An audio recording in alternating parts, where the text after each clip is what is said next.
Welcome to Brain Roots IAS. आज हम भारत की हायर एजुकेशन सिस्टम से जुड़े एक बहुत ही जरूरी मुद्दे पर बात करने जा रहे हैं और वो है कास्ट बेस्ड डिस्क्रिमिनेशन। देखिए, यूनिवर्सिटी ग्रांट्स कमीशन यानी यूजीसी ने हाल ही में कुछ नए और काफी सख्त नियम जारी किए हैं।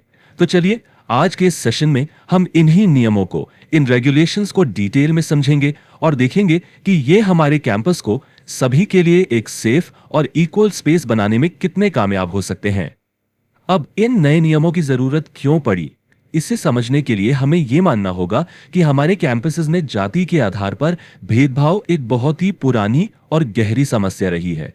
ये कोई नई बात नहीं है।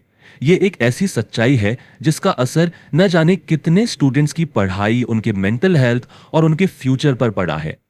तो पहला सवाल यही उठता है कि आखिर यूजीसी को इतने सख्त कदम उठाने की जरूरत क्यों महसूस हुई। इसका जवाब इस प्रॉब्लम की कॉम्प्लेक्सिटी में ही छिपा है। चलिए, सबसे पहले यह समझते हैं कि यह भेदभाव हमारे कैंपस में किन किन शक्लों में, किन फॉर्म्स में मौजूद है। देखिए, डिस्क्रिमिनेशन हमेशा साफ साफ नहीं दिखता। कई बार यह बहुत सटल तरीकों से काम करता है, जैसे कि सोशल एक्सक्लूजन, मतलब छात्रों को जानबूझकर सोशल ग्रुप से, एक्टिविटीज से अलग थलग कर देना। एकेडमिक मार्जिनलाइजेशन, यानी उन्हें पढ़ाई लिखाई में पीछे धकेलने की कोशिश करना।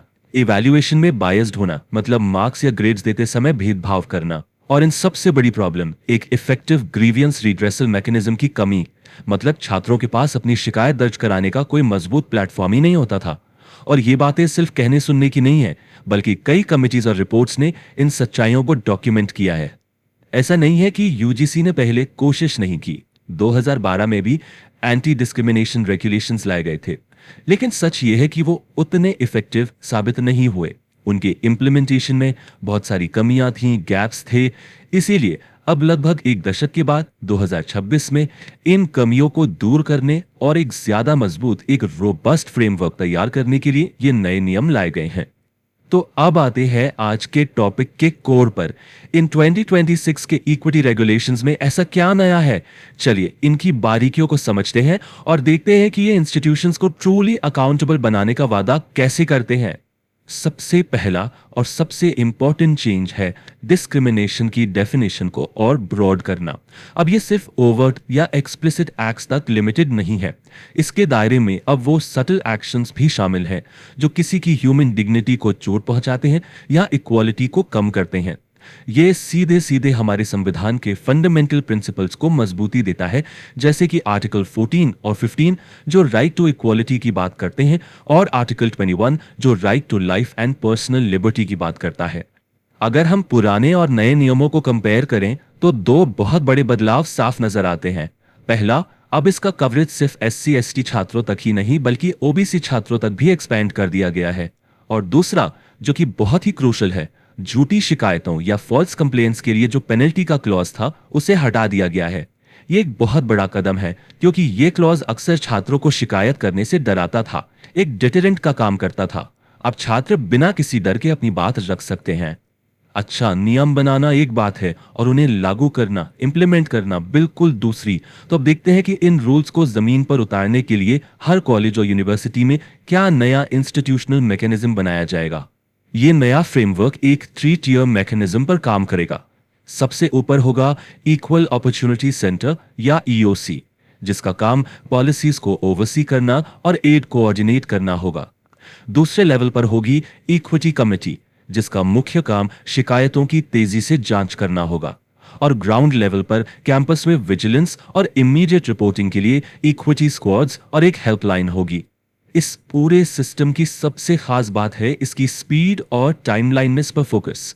देखिए, इक्विटी कमेटी को शिकायत मिलने के 24 घंटे के अंदर मीटिंग करनी होगी, 15 दिन के अंदर अपनी रिपोर्ट सबमिट करनी होगी, और फिर इंस्टीट्यूशन के हेड को अगले 7 दिनों में उस रिपोर्ट पर एक्शन लेना होगा।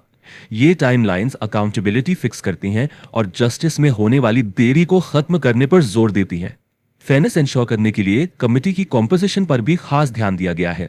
यह मैंडेटरी है कि कमेटी में कम से कम 50% सदस्य रिजर्व कैटेगरी से होंगे, जिसमें SC, ST, OBC, persons with disabilities और महिलाएं शामिल हैं। इससे यह सुनिश्चित होगा कि डिसीजन मेकिंग प्रोसेस में डाइवर्स पर्सपेक्टिव्स हों और किसी भी तरह का बायस न हो। तो ठीक है, नियम बन गए, मैकेनिज्म भी तैयार हो गया, लेकिन असली सवाल तो ये है कि इनको एनफोर्स कौन कराएगा?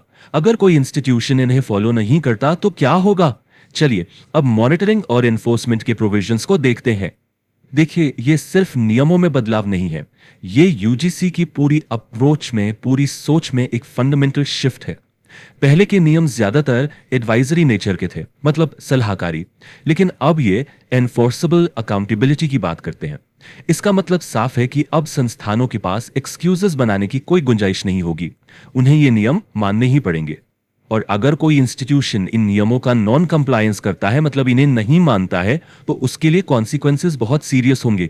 यूजीसी उनकी फाइनेंशियल ग्रांट्स और स्कीम्स को रोक सकती है, उन्हें नए डिग्री या ऑनलाइन प्रोग्राम्स ऑफर करने से डीबार किया जा सकता है, और सबसे सख्त एक्शन के तौर पर इंस्टीट्यूशन का नाम यूजीसी की रिकॉग्नाइज्ड इंस्टीट्यूशंस की लिस्ट से भी हटाया जा सकता है। तो कुल मिलाकर देखें तो ये 2026 के रेगुलेशंस सोशल जस्टिस के प्रिंसिपल को मजबूत करने की दिशा में एक बहुत बड़ा कदम है। ये ज्यादा छात्रों को अपने प्रोटेक्शन के दायरे में लाते हैं, मॉनिटरिंग को मजबूत करते हैं, और सबसे जरूरी, छात्रों की आवाज उठाने के लिए एक सेफ एनवायरनमेंट देते हैं। आखिर में सबसे बड़ा सवाल यही है, क्या ये मजबूत नियम जमीनी हकीकत को बदल पाएंगे? देखिए, पॉलिसी कितनी भी अच्छी क्यों ना हो, उसकी सक्सेस पूरी तरह से यूनिवर्सिटीज और कॉलेजेस की इंस्टीट्यूशनल विल और एक्शन पर डिपेंड करती है। क्या वो इन नियमों को सिर्फ एक फॉर्मेलिटी की तरह देखेंगे, या वाकई एक इक्वल और जस्ट कैंपस बनाने की अपनी जिम्मेदारी समझेंगे? इसका जवाब तो हमें आने वाला समय ही देगा। If you found this lecture helpful, like, share and subscribe to the channel.